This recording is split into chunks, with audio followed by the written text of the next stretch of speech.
भगवान राम को 14 वर्ष का ही वनवास क्यों? क्या कैकेयी को ऋषि दुर्वासा ने दिया था ऐसा वरदान? तो आइए जानते हैं इस पौराणिक कथा के बारे में। हिंदू धर्म में रामायण को बहुत ही पवित्र ग्रंथ माना जाता है।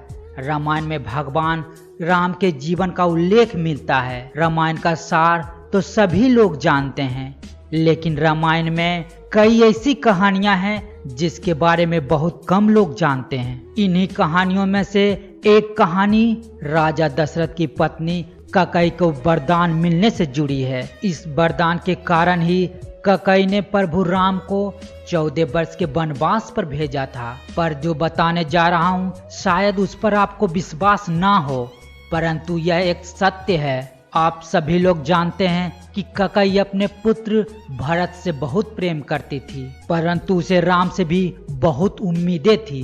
वैसे तो कैकेयी के बारे में हर व्यक्ति के अंदर एक नकारात्मक छवि बनी हुई है, परंतु ऐसा नहीं है, क्योंकि यह सभी घटना पहले से ही देवलोक में तय कर दी गई थी। बस उसे किसी माध्यम से पूरा होना था। राजा दशरथ के विवाह से पहले कैकेयी महर्षि दुर्वासा की सेवा करती थी। कैकेयी की सेवा से प्रसन्न होकर महर्षि दुर्वासा ने कैकेयी का एक हाथ वज्र का बना दिया था और आशीर्वाद दिया था कि भविष्य में भगवान तुम्हारी गोद में खेलेंगे।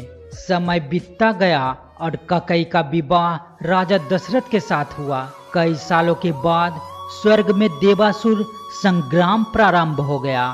देवराज इंद्र ने राजा दशरथ को सहायता के लिए बुलाया। रानी कैकेयी भी महाराज की रक्षा के लिए सारथी बनकर देवासुर संग्राम में पहुंची थी। युद्ध के दौरान महाराज दशरथ के रथ के पहिए की कील निकल गई और रथ लड़खड़ाने लगा। ऐसे में कैकेयी ने कील की जगह अपनी उंगली लगा दी और महाराज की जान बचा ली। राजा दशरथ कैकेयी के युद्ध भूमि में इस साहस से बहुत प्रसन्न हुए और उन्हें 3 वरदान मांगने के लिए कहा।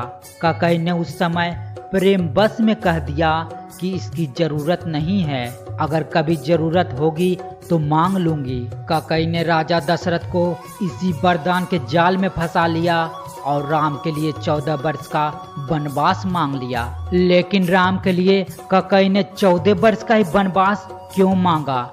इसके पीछे कई और अनेक राज है। कैकेयी ने भगवान राम के लिए 14 वर्ष का वनवास मांगकर यह समझाया कि व्यक्ति युवावस्था में अपनी 14 यानी 5 ज्ञानेंद्रियां, 5 कर्मेंद्रियां और मन, बुद्धि, चित्त और अहंकार को बस में रखेगा, तभी अपने अंदर के घमंड और रावण को मार पाएगा।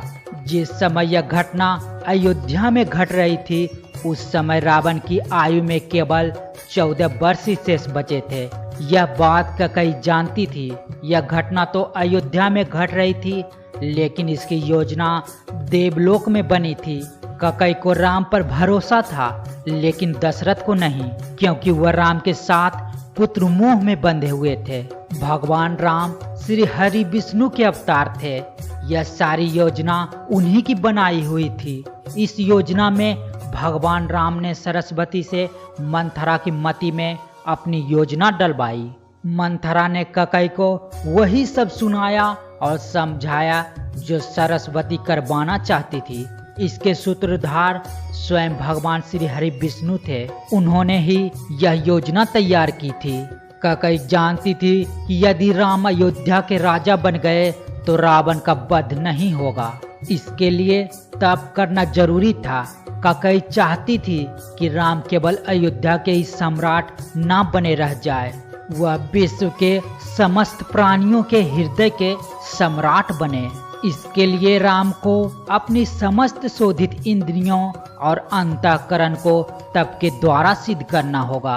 रामायण और महाभारत दोनों में ही 14 वर्ष के वनवास की बातें सामने आती है। रामायण में भगवान राम को 14 वर्षों का वनवास भोगना पड़ा था, जबकि महाभारत में पांडवों को 13 वर्ष का वनवास और 1 वर्ष का अज्ञातवास झेलना पड़ा था। इसके पीछे ग्रह गोचर भी मायने रखते हैं। उन दिनों मनुष्य की आयु भी आज के जमाने से काफी ज्यादा हुआ करती थी, इसलिए ग्रहों की दशा भी ज्यादा होती थी। शनि चालीसा में उल्लेख राज मिलत बन राम ही दिन्हा ककहू की मति हरि लीन्हा, यानी शनि के दशा के कारण ककई की मति मारी गई और भगवान राम को शनि के समय अवधि में बन बन भटकना पड़ा। उसी समय रावण पर भी शनि की दशा आई और वह राम के हाथों मारा गया। शनि ने अपनी दशा में एक को कीर्ति दिलाई और दूसरे को मुक्ति।